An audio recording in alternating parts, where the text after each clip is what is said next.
আসসালামু আলাইকুম। আশা করছি আপনারা ভালো আছেন। আমিও আলহামদুলিল্লাহ আল্লাহর অশেষ নেয়ামতে নিয়ে ভালোই আছি।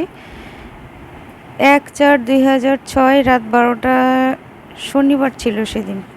আমি একটি কবিতা লিখেছিলাম। সেটির নাম ছিল খোঁজ। এখন আবৃত্তি করব। আমি কোনো পড়শিকে খুঁজছি, যার ভালোবাসায় পাই মাটির গন্ধ। আমি এমনই একজনকে খুঁজি, যার বুকে পাব শীতল পাটির পরশ। সে যেন হয় মোর চিরচেনা, সে যেন হয় মোর জ্যোৎস্নায় চাঁদের আলো, ভেজা মাটির নরম গন্ধে। আর মেঠো পথের বাঁকে শিউলি শেফালি ফুলে দেবে সে ভালোবাসা।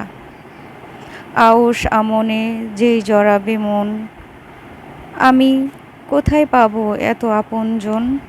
নাকি মরুর বুকে শুধু তপ্ত রৌদ্রই সমুজ্জ্বল, নেই কোনো বৃষ্টির আনাগোনা, যাতে পাই আমি পৃথিবীর যত নরম কোমল ভালোবাসা।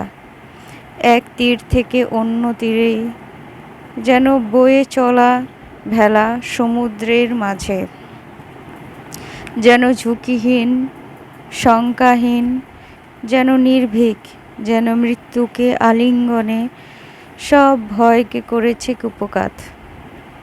আমি খুঁজে ফিরি এমনই একজনকে, যে আগুনে বাতাস দিয়ে ফুলে ফেঁপে তুলবে না, পানি হয়ে পাশে রবে, যেন মৃত্যুর সাথেও সে পিছুপা হবে না, যার মুখে থাকবে সকলই সত্যের আভাস, আর তার চোখ দুটো জল জল করবে এক রৌদ্রোজ্জ্বল বেদনা হয়ে, এক সাগর বেদনায় নয়, পাহাড় সমান মরুময়তায়ও নয়, যেন এর শেষ সীমানা পর্যন্ত কেবলই দেখি আধারের ঘনঘটা।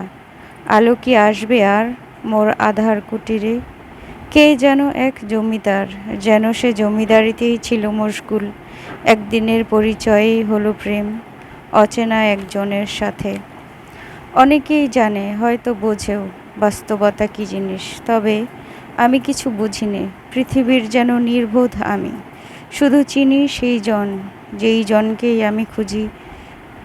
নদীতেই নয় ভেলা ভাসিয়ে, নয়তো কাঁচা উঠোনে পা টিপে টিপে পথ চলার মাঝে, নয়তো ঝিনুক খোঁজার মতো ঝাঁপ দেব আমি মুক্ত খুঁজে আনতে।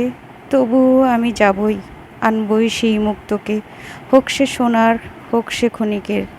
মন যে তাকে দিতেই হবে আমার, তার ঠোঁটের ভাষা যেন আমার চিরপরিচিত, যেন বহুকাল আগে আমার উঠোনের পথ বেয়ে চলছিল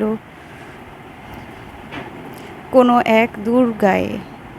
তার ভিড়ের মাঝে আমি চিনেছি ভালোবাসাকে, যেন এক মিছিল ছিল। ধন্যবাদ, সবাই ভালো থাকবেন।